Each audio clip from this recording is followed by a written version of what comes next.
having issue. All right, we're live. Yeah. Are we already? Yeah, I think so. Oh yeah, we are live now. Yes. So shall are. we begin? Yeah. Yay. Okay. Sure.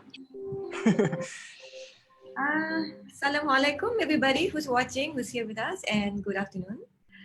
We are here live on Magic Facebook with the founder of Telebort, Mr. Ki Chongwei, as I normally call him. So this session, yeah. Hi Chongwei, you there? Okay. Yeah. All right. This is a part of a series of webinars that we're doing.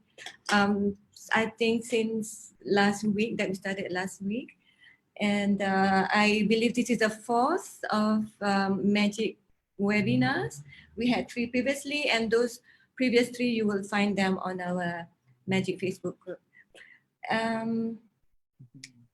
Firstly, let me apologize on behalf of the Academy that we were not able to deliver our physical workshops to you due to the movement control order that everybody has to stay at home and not go anywhere. It's for your own safety. And as much as we do love doing workshops, physical workshops, and meet you and get to know you, we still need to deliver learnings and courses and programs. And we will be doing that, although our April ones have been postponed to the June. We will be continuing with our bootcamp, and that will be done online. There will be 2 bootcamps happening in May, which I will be sharing with you at the end of this. And this is also, the webinar today is actually a plan for us to have a webinar to get real life learning from people out there who has been applying what we teach in the classrooms. So this is part of what got me talking to Chanwei, in fact, yesterday, about his plans. It was part of, because we were keen to know how Chongwei was, how is he planning to navigate this crisis, and what his business continuity plan is. The BCP, we all have a BCP right now. Even I'm going through, I do have to have my own BCP right now for the Academy, because COVID has suddenly stopped us and forced us to look at things differently and doing things differently and taking the advantage to innovate ourselves. And we understand there's so many people out there who are impacted by this disease and by this situation, not in a good way. And we are working hard to come up with initiatives. And I know people on the ground are doing a lot of initiatives for each other. And we are helping the government come up with initiatives for you. But we also realize there are some of you founders, especially, who are taking this in stride and being the strong, resilient, and anti-fragile founder that you are, taking opportunities, trying to taking this as a moment to innovate and find new things on how to go about making your business survive. And not just through this period, and throughout the whole coming year, where many things will be different, and how you will be, how do you retain your customers? How do you get them to be with you and not lose them? Your product may not serve them anymore. And what I was interested with Chongwei was, how do you manage? Did you lose customers? Do you do new products, or do you go in deep and see what changes with your customers? And so that was probably, there is some, the discussion was mostly around this. We were interested to know, where are you going? Are you staying put? Or are you going to your adjacent markets or adjacent jobs that your customers are doing. So this is mostly, if some of you are familiar with this, it's based on the jobs to be done theory, and we are using this content to understand how you're building your BCP on this, their business continuity plan, because a lot of apart on top of us delivering learnings to you, there's so much more that we can learn from you who are out there and doing things and can feed learning back to us for us to share with the community. So before I go on,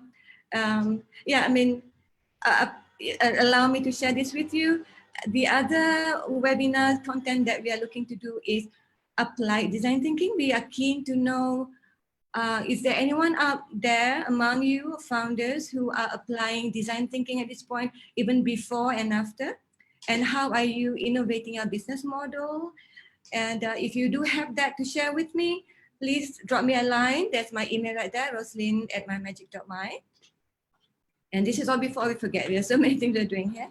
And I will now hand this over to my dear Chong Wei, who I come across in 2016 at our accelerator for social entrepreneurship. We used to have long nights of huge arguments in our board meetings at the accelerator. We normally the last ones to leave the building about 8 or 9 o'clock at night, because we mostly the argument was about his problem definition. It's very, very intent on what he wants to do. And at that point, he said, I don't know anything. I'm just laying, but this is what I want to do to help us. And well, he's here today, like 5 years, moving on. And he seems to be welcoming this crisis with big smiles and high spirits. We really want to know what Chong Wei has been doing up to this point. Chong Wei, let me get off here. And sure. I'm not sharing anymore. Yeah. Do share what was the crisis before that prompted you to launch Telebort then 5 years ago. And how is this crisis now making you innovate and making this business continue on? Please welcome you, Chong Wei. Okay. Thank you for having me today, Kak Rosni, first of all. I'm very grateful to be able to become the guest of this webinar to share a little bit about our story and how we are dealing with this COVID-19 crisis. I believe every founders now are having the similar problem, that we are in a very difficult times. I hope that my sharing will be able to a little bit like inspiring to our community at Magic and also the ecosystem of startup. I just going to be myself, sharing whatever I know to everybody. So I think we met together in Magic 2016 when we got selected to join the accelerator program, social entrepreneur track. Even that time, I remember we just have an idea to do something, and the idea is completely different to what we are doing now today. That's why you hear Kak Roslyn mention just now a lot of very difficult moment discussion on the direction of where we want to go. So let me talk a little bit about that story. So I was actually studying my master study in USM, trying to graduate with a master degree in social science. I am a psychology graduate, and I'm dealing a lot with children and child development education, positive psychology, and so on and so forth. So there's one event that I conducted a virtual reality campaign to the community in Penang. Actually, it's 22 schools in Penang, where we walk inside the school and then to really look at what they are doing, because have been staying away from school for a long period of time. The feeling of going back to school just to have fun. And when we bring the devices of VR headset, like trying to inspire them that this is the future of education, we can actually use VR as a technology to really check it out. The things that you cannot do in the classroom. And we found that a lot of people are actually, especially the students, are very, very excited about the technology. they wanted to know more about how people come up with the VR content, how people can code the mobile apps. And this was actually 5 and 6 years ago, where literally they have a very limited access to the what we call computer science education. So that's the idea of the beginning of our journey of Telebort. So the name of Telebort is actually the teleportation. It's the upside down of P to B. So that's how we got the name of our company at the very beginning place. And then I would say the rest is is a history. Like we are getting more and more serious in solving problem. So what are we trying to solve now is actually enabling our young generation to be able to solve real world problem through computer science education. This means like giving them a proper education in terms of programming, so that they can code and they can come out with a prototype, whether in web or in mobile apps, and then they can use their knowledge and skill to really create an impact for their community. So that is the idea of the reason why we started the journey of Telebort. Yeah. All right. And I was curious then, how was your planning? How was your growth plans? Because we noticed throughout the year you pivoted. What was the learning curve like you? I mean, was that the right product to start in the first place and you launched it? And then what happened? That does it solve the problem at the crisis end? And what do you do to what were your iterations then? What did you do? How did this business or this product evolve to better suit the needs of your customers? Yeah, talking about our addressing a problem with a business, this is something I'm very fascinated about, because imagine you can use your business to solve a social problem. That is something that is really, really interesting to many of us as a founder. So at Telebort, we are seeing this COVID-19. So what we have been doing, I would like to talk a little bit of what we have been doing before COVID-19 is that we conduct classes in and out of the school. We work with our government agencies such as EdTech to really build what we call My Digital Maker Champion School, and also other projects like Digital Ninja, so that we can really inspire and bring this value to students so that they can learn how to code. So it's all about building a modern computer lab for school in and out. So we're also having weekly classes at Penang Digital Library to be exactly. So when we are doing this, the challenge that we are keep facing is actually, how do we scale the business? I've been receiving a lot of feedback from either from the investor side or from the team to study about how do we bring this, what we do here, so valuable to more people. So it's not about serving 160 students currently. It's about thinking about how can we scale our value to more people. So that has been something that we have been working on. And because of COVID-19, it's literally like we have no choice that we have to go online. So that is the moment where the team fighting spirit is very high and very excited that we are in this new product development journey again, using what we have learned at Magic, design thinking, rapid prototyping, to really bring us out from this situation. So to be honest, COVID-19 is actually something that push us that you have to do it. Otherwise, you'll be running out of the business. And a lot of time, our goal was to really make sure that our student could continue learning at home while we are not with them. So that is something like an opportunity for us, like before and after. So right now, the team is working extra hard. I believe all of us, even though it's working from home, we spend more hours in workings. We have a lot of discussion internally. We call it like check-in So we have a list of Excel that developed by the team. You can see the amount of check-in is really very frequent. So communication is still the key. So yeah, so taking all those things and we are still surviving, keep on surviving. I have a question. Yeah, I think someone may have missed it in the earlier session because some people are still trickling in. They like to know Okay. what exactly is the product, the offering that your product you're offering. What is the solution?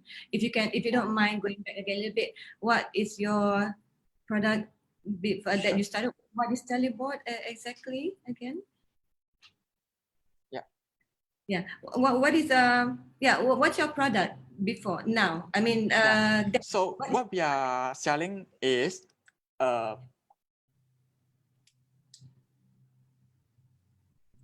okay, I think we have.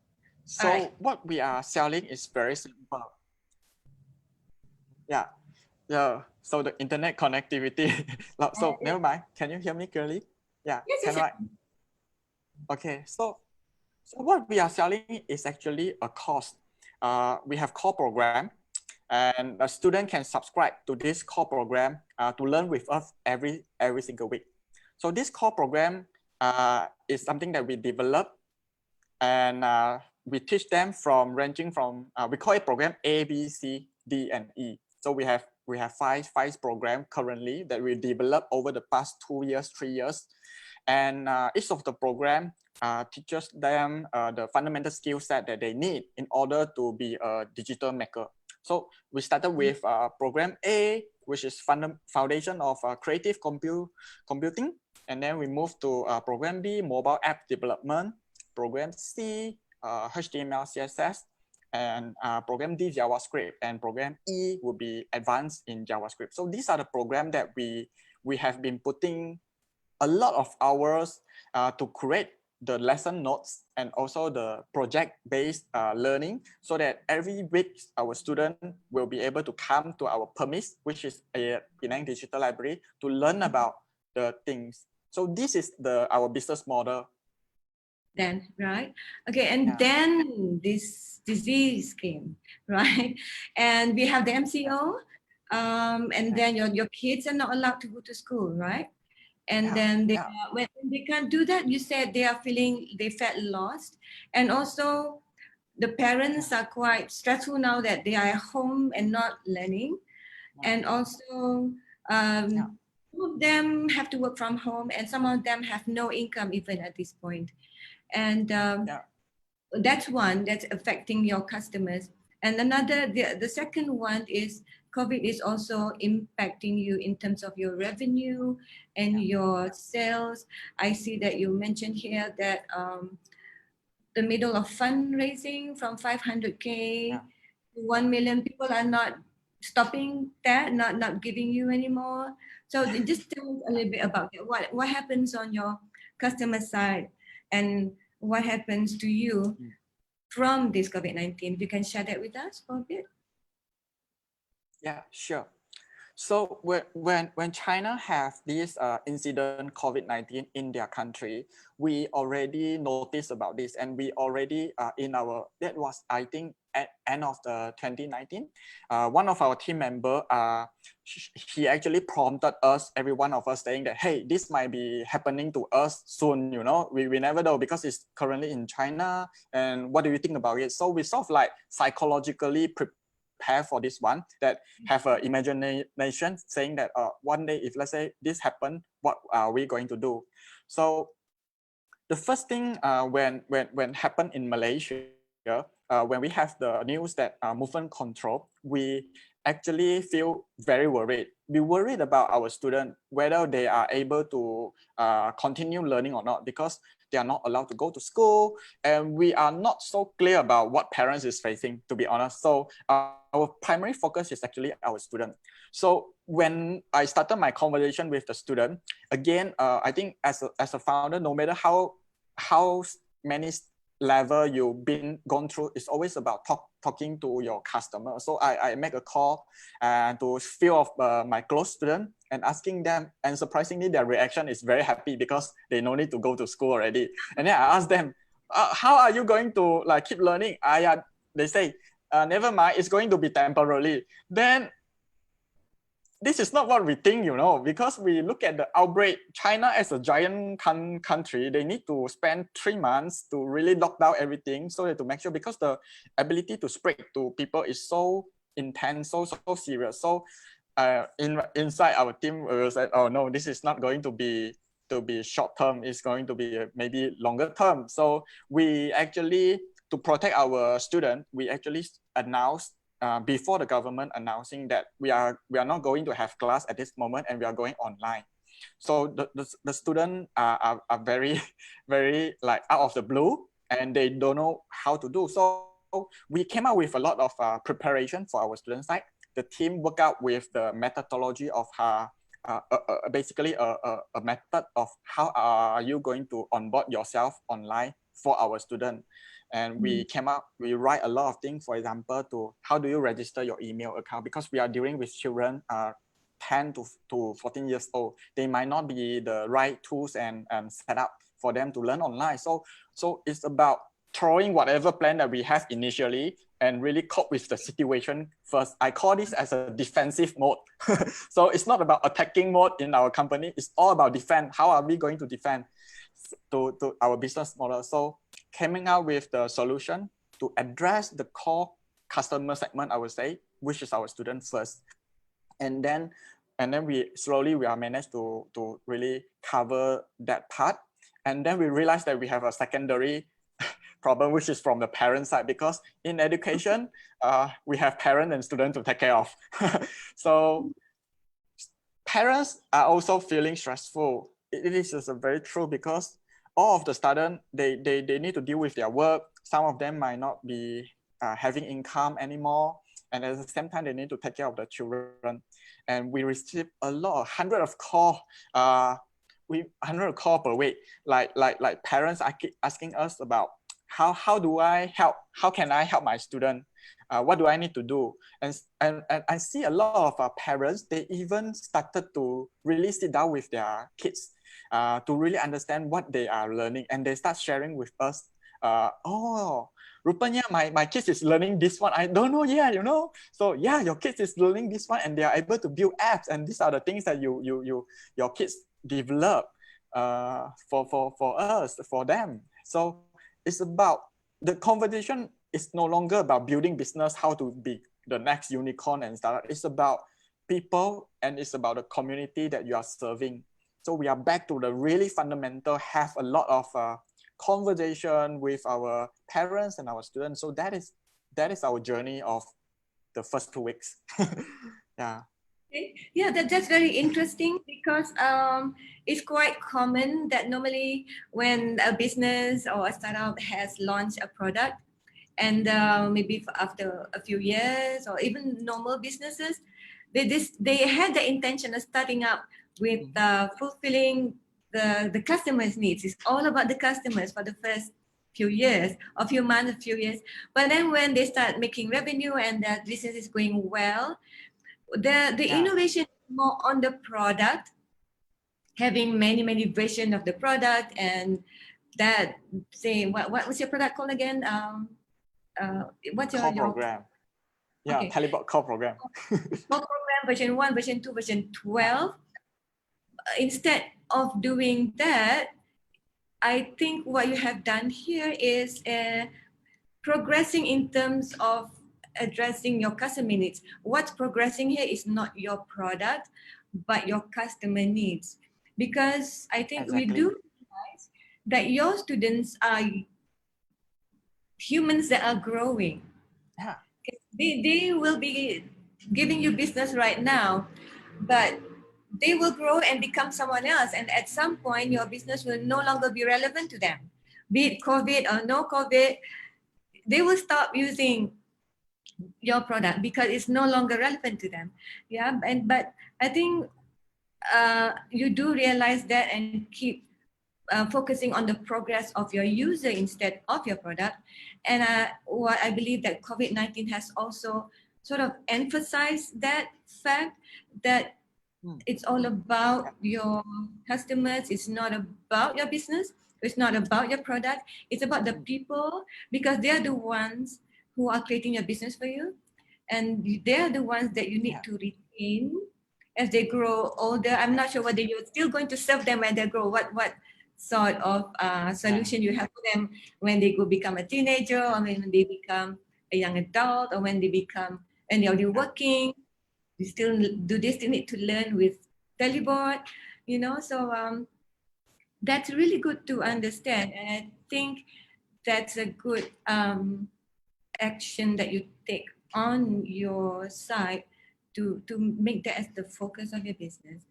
And it's great to see that you foresee this and having imposed and closing your school before the government told you to do that, because that means cutting your business even before people ask you to do that. And that's a good um, initiative, action for you to take on behalf for your company. But that also highlights another thing here, that you do have the support of your team members, who are, I feel that they're so aligned with the vision that you have for the whole company. And tell us something about that. What is your leadership in this sense, a bit between you and your people? What can we learn from them? How are they? How many of them are still with you now from the start? And how are they? How crucial were they in that journey? You moving from 2016 to now 2020, and in this crisis, just share that with us a little bit. Value in your culture. Yeah, sure. Yeah. Okay. So when we first started, hiring is something that very challenging for us, because we are the nobody company, and it's very, very difficult for us to persuade people to join our company, that journey. So I will talk a little bit about the beginning until what we have here now. A lot of sharing on that in terms of building a team as a startup.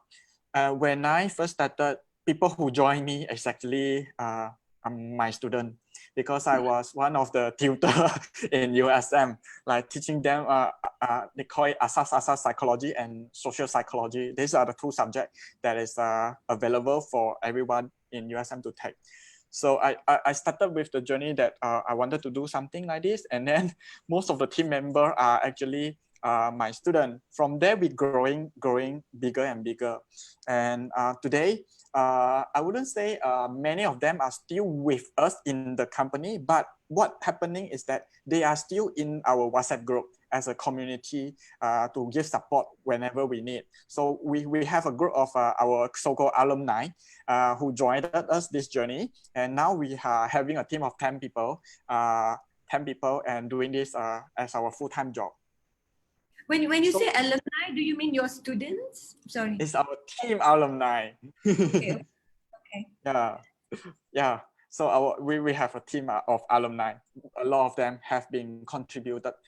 If you look at our website, we actually never remove any team member who joined us before, and we give them as our a status called contributor, because building a startup, you can never hire a perfect person and try to stick with you for a long time. So what you do is that you try to identify what need to be done, and then whoever can help, please jump in and help.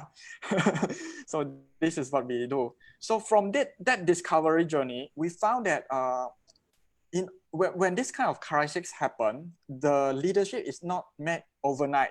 It is not something like a magical things that it happened overnight, that you are able to build a great team just like that. It's back to the fundamental. The first question is, do you know what problem you are solving? Secondly will be, do they understand what you are trying to solve? So that is our very fundamental criteria when we hire people in our company. So I will always spend over communicate this message to each of them, and then we seek alignment in this journey together. So very happy that currently we have a very good team, a young team of people who join us, who understand what are the meaning of the work that they are doing. So this is the first thing that we need to do. So second thing is about identify the company culture. the company culture will not be obvious when things are going right, because I found that as a founder, we love to talk about that value culture to every team member. And if you really see this as a third party point of view, actually you are like a crazy person who talk about this every time. But what is company culture is really meant is actually the reflection of your team. Your team is your mirror reflection of your company culture. When you talk about jumping into the water and learn how to swim, is this what you do every single day, every single task? So that is a very important example for every so from my discovery as how are we build up the team and the culture and the value side. And when crisis really coming, and this is the time where the team can stand up and help you back, back you up, something like that. Yeah, that's very interesting that you mentioned that the company culture really comes to light when the time is not good, right? Yeah. When everything is fine and going well, and then you see like, okay, our culture, we love working here in this good place, but when disaster hits, when crisis like this comes, are they still with you? Are they still the same people who are behind you and around you and with you to really have still that focus on that thing that you want to do for the people that you want to serve, right? And that's really is good to understand. And I'm sure many other founders also are out there, hopefully having this sort of leadership with their team. And again, if you do want to share that with us, do let us know. Now, just let me know. And we will, give you that space to share. Right. And then you say here, so what is it that, right, so right now, what you are working on is what we normally call a business continuity plan. Did you have that in place when disaster strike, or are you like scrambling to do that like 1 week when the disaster, or was it always something that was in place, or something that is continually evolving the moment you set your business up? That's what I'm interested to know. I mean, did you build a company around the basis of anything can happen, and what if that happens, this happens, or this is what we're gonna do? Okay, fine. And then when things happen, you just go. Share that a little bit with us. How do you do that in your company? Yeah, sure. This is a very interesting question. I wish I have the capability to predict the future so that I have every plan B for anything that could happen. Unfortunately, none of us have this opportunity, this capability, I would say. Yeah, so what we are trying to do now, business continuity plan is very important. First thing, I'm very lucky to be able to spend time with my mentor that I met in Magic. People like Chen Chao from Fate, people like Kisha from Exabyte and Forward School, they are the one who really give me a lot of opportunity and also the feedback that what I'm trying to do. So very, very appreciate for their help. So talking about this business continuity plan is that we really move slow, because first we think about how can we make sure our student can really learn from home, because this is the first thing that we have to focus. We cannot talk about business expansions, we cannot talk about scaling up. So this is the first thing that we really have to focus on. So after focusing is that one, we discover the user story, again listening to their story, and then we found that and then we asked them, is it possible, is this how do you feel learning coding remotely online with us? How do you feel about the pre-recorded lesson that we roll out every single week for you? So a lot of time is about discovering the changes that happening right here, and then taking all the things that we learn. I would say like we are still in the very, very beginning of uncovering the next big opportunity, because we have something in mind that how can we teach 100K of students nationwide about computer science education. When we talk about that, we mean like, firstly, the basic access to this computer science education. Next is about a practice and also mastery level of learning. So when you really look at the learning journey of individual, when you talk about growing the business, you have to compromise the quality. So how do we make sure that this is fit? So taking this knowledge, putting in the next business model, putting in the next product development is something that we are doing right now. Yeah. I see. So you're constantly, what business model is something that you, how often or how frequent is it that you look at your business model?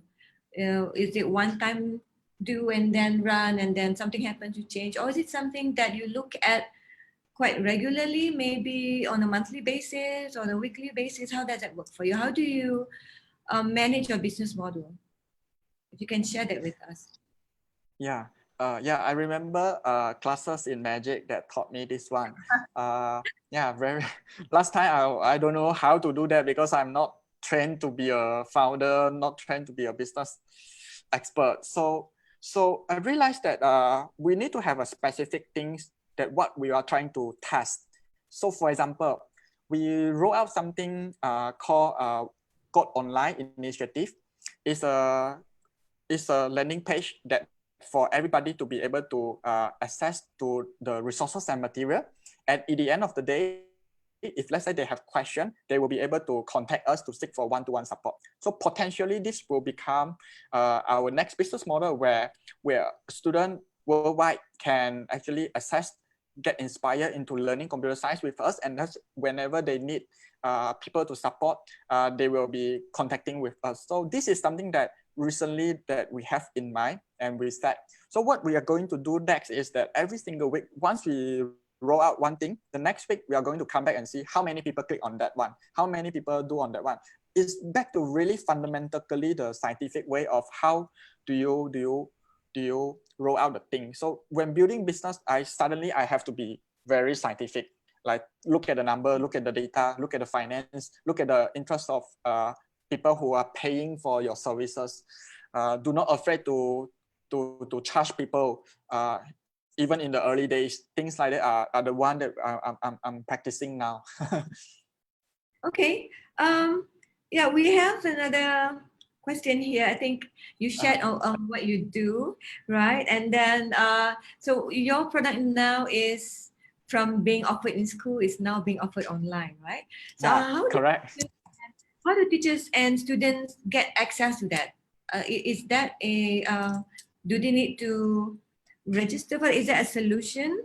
Or is that something that they can purchase, or can they find that online, or do they need to get in touch with you? So what is it that they can do? Yeah, so basically students can simply go to our website, and then this is by, our website will be telebort.com. Okay. So when they come to our website, this is by invitation only, where they can click and then they can join the class. And when they join the class, you have all the material online ready for them. So we are rolling out this one with our existing students first, 160 of them who are learning every week, and then we are constantly getting feedback. So once we felt like this is something like already matured, it's ready for the market right now, so we will be able to roll out for more people to join these classes. Currently, it's just by invitation for our student. Yeah, and then I think in this journey, undoubtedly, what we need here is actually technology. A lot of business, we talk about Malaysia, the fourth industrial revolution, digitalization.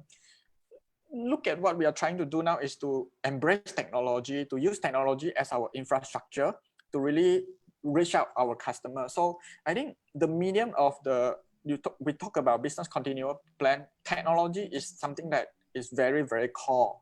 And startup like us, which we have limited resources, we don't have the best programmer in our team. The best programmer are still being nurtured by us. Hopefully, one day they will become the best programmer. who go to Ivy League universities. And so what we do is like we take whatever that we have here, prototype, and then we start embrace that. We start understand one very important thing that I would like to share to all the founders is that not necessarily you have to build your own platform. So talking about this, we start looking to use Zoom to as our video call learning lesson. We start to go to YouTube and start uploading our lesson to YouTube as a channel. So putting them together in our website. So that is another thing. So you can see us putting three things together, come in one place and then roll it up for the customer. Where ideally for startup, what you need is that your own platform, your own upload video features and things like that. Yeah. Okay. So it seems that you're not spending. How are you spending money to this new model, or are you asking for money to do this? It seems like you're putting together things, being very creative and going out there to find resources that you can use without putting in any cost, and you're putting them together to build a business model for you. Was there any money spent, or was there, how much did you spend from zero to, was there any money spent on that? Yes. So there is a little bit of cost, very minimum cost for you to subscribe Zoom for Pro version. So we are trying to reduce the money because I learned that in business, money is actually your oxygen. So your funding, your capital is actually your oxygen. So we never know that the things that we do can really help us to survive in the next tomorrow. So we never know about that. So reducing the cost of that, trying to get whatever free stuff that you have is very, very important. I remember yesterday, 2 days ago, I was talking to one of my actually our two interns, we are saying that, hey, shall we subscribe a video video maker platform? It's actually costing us 1,500 roughly around that per year. And then they told me that, Zhongwei, no need first, we go for a simple video with we have to remove their logo watermark, then put our very weird logo below so that we can cover. Okay. Yeah. Okay. All right. How do people get this invitation to attend your class, to your course? Or is it limited for now to just your students and their parents? Or can we get an invitation from you? And how long is it from now until, how long do you think it will be before you actually roll out that to the public? So public can actually register their interest online with us immediately already. So it's sort of like a waiting list. If let's say you're watching this, you feel like you want to be inside this class with us, or I will encourage people to go to our website. It's actually called telebort.com, where you can find a registration form for your interest, and then you can start register your interest for us already. At least we can validate that, oh, people from Johor is looking at us, people from Sabah, Sarawak is interested in what we are doing in Penang. So immediately they can submit their interest to us already. So we are gathering this one, and hopefully we will, by looking at the statistic, we can know that when is the next station that we are going to, and not just online. We still think that when we are teaching young kids, we are talking about 10 years old to 14 years old. I don't think that we can 100% to go online, because when you really facing them, you know what is the best thing for them. It's not about black or white. Sometimes it's about the half of this one. Yeah, so we're still looking of offline business, hopefully after COVID-19, and we will be going strong again, and that is what we're hopeful. And at the same time, we are innovating in terms of the online learning platform. Yeah. Okay, that's okay. So it's just not coding, right? I know you started out with coding for kids. How has that evolved into something else? I heard that you say you are training to train programmers of the future. What are the courses that you're offering right now? So basically, we are still very focused on computer science education. So when we talk about computer science education, it's about software. And at the same time, we also have a little bit knowledge in terms of the engineering side, where we help public school to build their digital maker lab. So combining that two pillars, that is actually our strength, I would say, computer science and engineering education, rather than a big pillar like science, mathematics, and other subjects. So we really want to be laser focused in currently in computer science education because it's a very big subject. You learn about mobile app, you learn about internet, you learn about HTML, JavaScript, web technologies, things like this. Is very, very big. And how can we make it interesting for students so that they are be more aware about, as a global citizen, like internet user, what is scam, what is the fake news, for example. Recently, these are the things that we are find very interesting for us, and there's a need for us to really do it in a very good job, and to our every student in not just Malaysia, hopefully for the rest of the world. Also very, very important, that because they will grow up with a different generation than us. They are dealing with internet technology every single day. They will be very, very different, and if we screw up this one, well, they will, because the internet will somehow, it's a good thing, but it also could be a bad thing. So we really have to be focused on that. Definitely. I think we still have a bit more time. I do have one last question for you. Do you see a shift happening in our education landscape? Are we looking to get out of this situation back to normal school, or do you think this would be the sort of an inflection point or a starting point for our education landscape to go in a new direction? And how are you seeing that's education landscape, and two, do you see any shift on the teacher-student behavior in relation to your business, and how you prepared for that? Yeah, well, that is a very, very important question, because it is changing in education landscape. So when we talk about the education landscape, from my best understanding, online learning is something very important now, especially when you look at today's situation. It's actually telling us the message that, hey, you gotta be able to learn online, find resources yourself, and that changes the role of the teacher-student relationship. Previously, traditional education, where teacher is the expert of everything, and student will be the learner inside the classroom, and they will be learning with the teachers. But now things have changed because of the internet, because of the technology. Teachers are now more like a facilitator rather than the lecturer. So when you see this kind of changes, student, in terms of, I will talk about student first. In terms of the student, what they have now is the access to knowledge.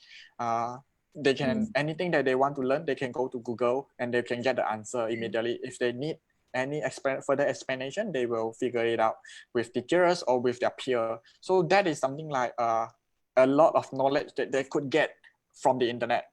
But when you pay attention, what we can't get in the internet is actually the humanity of the value that we have. Things like collaboration, teamwork, self-control, how do you be empathy to other people. These are the things that cannot be simply downloaded from the internet. That's why the role of the teacher is not like it's not like we don't need a teacher anymore, but teacher will be focusing on nurturing their soft skill part, because young people from this internet time, they can get anything. If they feel hungry, they can order Grab, Food Panda, and food is in front of them already. So they can get whatever they want, and they're growing up in this kind of environment so different than from us. So this let me think about what can we do to help our current generation. What can we do to support teachers? Things like providing teachers the right tools. And recently, a very hopeful scenario where I can see a lot of our teachers out there, school teacher, public school teacher, they are moving online. I would like to highlight one of the example is from SMK, Kuala Police, digital maker champion school led by teacher Julia, where we work together under EdTech initiative last time. So she actually started with a group of teachers. They call it digital classroom initiative, where every night they will have teachers taking turns to go online and share on something. So this is a very good sign happening in Malaysia. I'm not so familiar in other countries yet, but at least in Malaysia, we can see teachers are never give up. When we talk about the frontliner, we talk about doctor, nurses who fighting.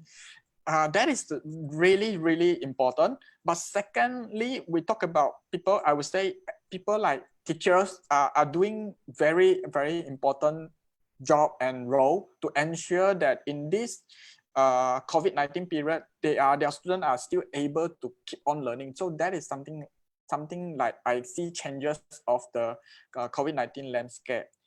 And when we make a conclusion, can we go back to the time before COVID-19? Yes. I was, yeah. So we have been putting a lot of effort to innovate, to survive, and when COVID-19 is gone, and can we go back to the old days time? I won't think is we can. We can only look in front and keep going with the thing. We will see a student will be more actively in class because they already did their homework at home, where teachers already upload the material in the school portal, and they can easily prepare themselves before coming to class. And inside the class, teacher will be focusing on more into the human, developing their character strength, things like that. So this is what I'm thinking of the education landscape. And we as a business, we as a startup, will need to position ourselves like, where are we now?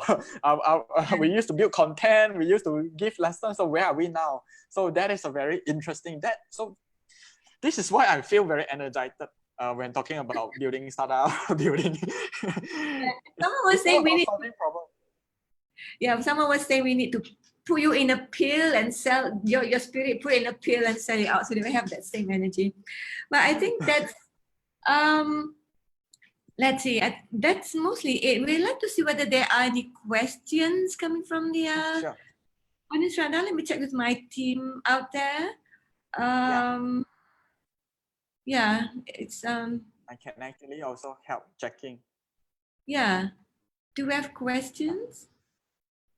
Yeah. Just one moment. I'm opening. Oh, yeah.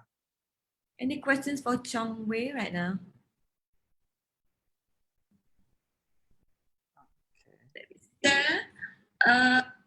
Okay.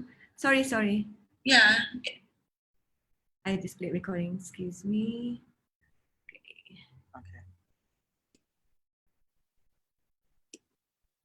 Okay, let me check back with the studio, back at the home office. Kak Juan or Azim, do you locate any